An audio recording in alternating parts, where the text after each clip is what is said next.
बिस्मिल्लाहिर्रहमानिर्रहीम, अस्सलाम वालेकुम।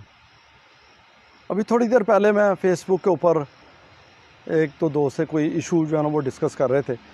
तो मैं कम एंट्री डालता होता हूँ किसी भी इशू के ऊपर। मैंने वो उसके ऊपर जो है ना कमेंट्स जो है ना वो डाल दिए। अब जब मैंने कमेंट्स डाले वो वाकई मैं शेयर करना चाह रहा, क्योंकि वो कुछ स्पेसिफ़िक था। तो उन्होंने फ़ौरी तौर पे मुझे रिएक्ट करते हुए इतना डिटेल में मैसेज डाला और साथ मुझे लेस इन्फॉर्मेटिव करार दे दिया कि आपको तो मालूमात ही नहीं है ऐसे इश्यूज़ के ऊपर, तो आप अपना रब्ता करें किसी इन्फॉर्मेटिव बंदे से ताकि आपको प्रॉपर इन्फॉर्मेशन प्रोवाइड करे और आप फिर अच्छी इन्फॉर्मेशन आप शेयर करें।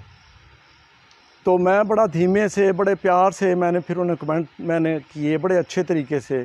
मैंने कहा किबला बात ये है कि ये फ़लाँ तारीख़ को ये वाक़या हुआ है, ये फ़लाँ तारीख़ को ये फ़लाना बंदा जनाब वो चीफ़ मिनिस्टर था, ठीक है, फ़लाने डेट को जो काम जनाब हुआ और जो इस तरीके से फ़लाँ जगह के ऊपर धावा बोला गया और वहाँ पे नाजायज़ असले के लिए फ़ौरी तौर पे कार्रवाई की गई जो वहाँ से नहीं निकला। अब मैंने कहा कि बराए मेहरबानी अगर क्या ही अच्छा हो कि आप ठीक है लेस इन्फॉर्मेटिव करार जो है ना वो आप दें, राइट है, लेकिन हम क्या करते हैं, ये हमारा एक कल्चरल प्रॉब्लम है। मैंने बहरहाल उन्हें बड़े धीमे अल्फाज में अच्छे तरीके से उन्हें जनाब वो बात भी बता दी और बात बताने के बाद मैंने उनका कह लें कि शुक्रिया भी अदा किया। मैंने कहा बहुत शुक्रिया, कोई बात नहीं, आपका हक़ है अच्छे तरीके से आपका जो ना वो कमेंट करना। लेकिन हम अग्रेसिव क्यों हो जाते हैं? अगर हमें पता है कि अगले की राय गलत है या हमें इन्फॉर्मेशन नहीं गलत है, से मैं ये मान लेता हूँ कि आपके साथ कोई बंदा शेयर कर रहा है वो इन्फॉर्मेशन गलत शेयर कर रहा है, यू आर 100% राइट कि आपके पास जो है ना वो सबूत भी हैं, सारा कुछ है, तो बड़ा तरीका है उसका अच्छा कि आप उसे गोल मोल जवाब मत दें, आप उसे रेफरेंस के साथ आप उसे जो ना कोट कर सकते हैं, रेफरेंस के साथ आप उसे जवाब दे सकते हैं। रेफरेंस लिखें कि ये भाई फ़लाँ रेफरेंस, या आप रेफरेंस मांग लें। दो चीज़ें हैं ना, अगर आपको यकीन है कि ये गलत इन्फॉर्मेशन दे रहा है तो आप उसे रेफरेंस मांग लें, थोड़ा सा उसे आगे आने तो दें, अगर वो भागता है तो उसे भागने दें, बजाय इसके कि आप सख्त अल्फाज इस्तेमाल करते हो, किसी को अनपढ़ कह दें, जाहिल कह दें, लेस इन्फॉर्मेटिव कह दें, तो उसका नुकसान ये होता है कि वो अगर आपके करीब होने लगा था तो वो दूर हो जाएगा। आप जिस प्रोफेशन से हैं उस प्रोफेशन से भी दूर होने के चांसेस हैं।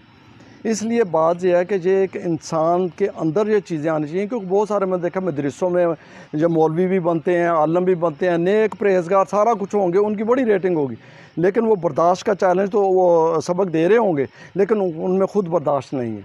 वो किसी को भी दलील देना पसंद नहीं करते और उनसे बाजू का सुनना पसंद नहीं करते। तो इसलिए बात यह है कि ये एक बेसिकली जो ये ट्रेनिंग है ना, ये अलग है। एक तालीम हासिल करना यानी आपने उलमा का आलम फाजल बन के बहुत आला तालीम ले ली, या आप टेक्निकल एजुकेशन में आप बहुत आला तालीम में चले गए, दुनिया की आला तालीम में चले गए या दीनी की आला तालीम में चले गए, लेकिन जब तक हमारी एक अंदर से एक चीज़ें जो स्पेशली तरबियत जिसे कह लें उसी स्पेशल उसकी ट्रेनिंग नहीं होगी, हम वो कोर्सेज अटेंड नहीं करेंगे, हम वोकल स्पीकर्स के पास नहीं जाएंगे, वोकल पर्सनस के पास नहीं जाएंगे, या उनको हम असल में हम उनको अपने बराबर तो दूर की बात, हम तो उनको बहुत नीचा समझते हैं, उनको घटिया समझते हैं, उनसे हम कोई चीज़ सीखना नहीं चाहते। हम चाहते हैं हमसे वो चीज़ जो सीखना चाहता सीखे, क्योंकि हम आला तरीन ओहदे पर हम बैठे हुए हैं, खा वो तलीम में है, खा वो दीन में है, दुनिया में है या दीन में। बात भाइयों ये है कि आप यंग पर्सनस हैं और यंग पर्सन जो है वो तो और एकदम से हाइपर हो जाता है। मैंने थोड़ी देर तकरीबन कुछ रोज़ कबल भी मैंने आपसे वीडियो में शेयर किया था कि मेरे साथ भी जब टेलीफोन पे एक थोड़ा सा मसला था तो मैंने एक बच्चे से शेयर किया तो वो हाइपर हो गया। अब बात ये है कि इसमें आप जहनी तौर पे तैयार रहें कि आपके सामने जो भी लोग हैं जो भी बात करते हैं वो उसने हाइपरिज्म ही है, उसने एकदम से गुस्से में आ जाना है, गर्म हो जाना है, क्योंकि आप उसकी बात के साथ डिनाई कर रहे हैं, उसकी बात मान नहीं रहे। आपने उसकी बात की थोड़ी सी नफ़ी की तो वो बंदा बहुत आगे निकल गया। अगर तो आपको उसके बहुत हैं फॉलोअर हैं, मनतादार हैं, वो तो फौरी तौर पे आपको फारग कर देगा, वो कहेगा उठ जा जहाँ से भाग जा, आप मेरे फॉलोअर है ही नहीं हो। अगर आप उसके ऊपर हैं कह लें नेट के ऊपर आपका दोस्ती चल रही मामला, वो में भी आपको अनब्लॉक कर दे, आपको अनफॉलो कर दे, फ्रेंडशिप ख़त्म कर दे। ये एक रिएक्शन है जो हमारे खून में गोश्त में भरा हुआ है। क्यों? जिस कल्चर से हमने परवरिश पाई है, जहाँ पे ऊपर गए हैं, उस तालीम ने हमारा कुछ नहीं बिगाड़ा। बिगाड़ने से मतलब तालीम ने हमारा वो बेहतरी नहीं की जो मामलात आदमी समझता है ना कि इधर तलीम ने क्यों बेहतरी करनी थी। तलीम ने, अगर आप समझते हैं कि गाड़ी मैंने कैसे बनानी, तो तलीम ने तो आपको ये सिखाया कि गाड़ी कैसे बनानी। गाड़ी आपने बना ली, तलीम ने आपको ये नहीं अब सिखाया कि आपने अब गाड़ी बेचनी कैसे, किसके साथ कैसा सलूक करना है। वो तमाम चीज़ें जो हैं वो एक अपना अंदर इंसान को जो है ना वो तब्दीली लाने के लिए तरबियत का जो है वो उसमें कह लें कि तालाब में, दरिया में, नहर में, समुंदर में गोता लगाना पड़ेगा। कोई ना कोई तरबियत में अपना उस्ताद मानना पड़ेगा, किसी के साथ उसे चलना पड़ेगा।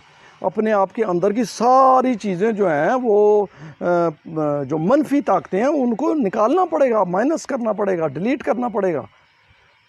फिर आप एक बेहतरी की तरफ गामज़न हो सकते हैं। जब किसी की बात आप सुने, आप भी कह रहा हूँ, हम भी हैं, जब किसी की बात सुने बड़े धीमे मजाज से सुने। वो गलत कह रहा है फिर भी सुने, उसे दलील से आप उसे आगे से जवाब दें। अगर वो सही है, फ़र्ज़ करें, तो फिर उसकी दलील आ गई है, वो भी सही है, तो फिर यार उसे वेलकम करें, उसका शुक्रिया अदा करें, माज़रत कर लें कि मैं तो यार वाकई आप सही कह रहे हैं, मैं तो यही समझ रहा था कि ये मामला ऐसे चल रहे हैं, लेकिन अब आपने जब दलील से, डॉक्यूमेंटेशन से, सबूत से बात की है तो अब मैं कन्विंस हो गया हूँ। बहुत शुक्रिया कि आपने मुझे गाइड कर दिया। लेकिन कहाँ पे, हमारे अंदर तो ये चीज़ रची बसी नहीं है। हम जहाँ तक मामला आने ही नहीं देते। हम तो एक स्टेप पे जब दलील शुरू होती है, दूसरे स्टेप से गुस्सा बढ़ता है, इधर से भी गुस्सा बढ़ जाता है, इधर से बढ़ता है, वो मामला ख़त्म हो जाता है, हवा में रह जाता है, झगड़े में बदल जाता है। ये हमारे दोस्तों में भी, महफ़िलों में, ड्राइंग रूम की महफ़िलों में भी यही होता है, और ये जो नेट महफ़िलों में भी यही होता है, ग्रुपों में भी यही होता है। तो लिहाजा इसका हल क्या है? हल यही है जो मैंने आपको बता दिया कि आप, खुसूसन मेरा एड्रेस उनसे है जो कि एकदम से उनकी राय के साथ या उनकी मालूमात के साथ जब कोई इख्तलाफ करता है तो वो उसे कबूल करें, धीमे मजाज में चलें, उसको मौका दें, खुद रेफरेंस दें, उससे रेफरेंस लें, हवाले जात। फिर इस पे बात आप अच्छे तरीके से, अगर आप धीरे तरीके से करेंगे, धीरे लहजे में, अच्छे सॉफ्ट स्पोकन, सॉफ्ट अल्फाज में, तो मुमकिन है वो बंदा आपका गर्विदा हो जाए। अदरवाइज़ आप सख्त लहजे में बात कर रहे हो तो पहले चक्कर में भाग जाएगा। तो फिर आपकी वो मूवमेंट, आपकी वो फॉलोशिप, या आप जो एक्सपेंड करना चाहते हैं, या आपकी तबलीग, वो कहाँ पे जाती है। तो लिहाजा इस चीज़ को सब लोग, खुसूसन यंग पीपल्स, इसको ज़रूर नोट कीजिएगा और इस पर अमल कीजिएगा। अब तक इतना ही, इजाज़त दीजिए, अपनी दुआओं में याद रखिएगा। अल्लाह हाफ़िज़।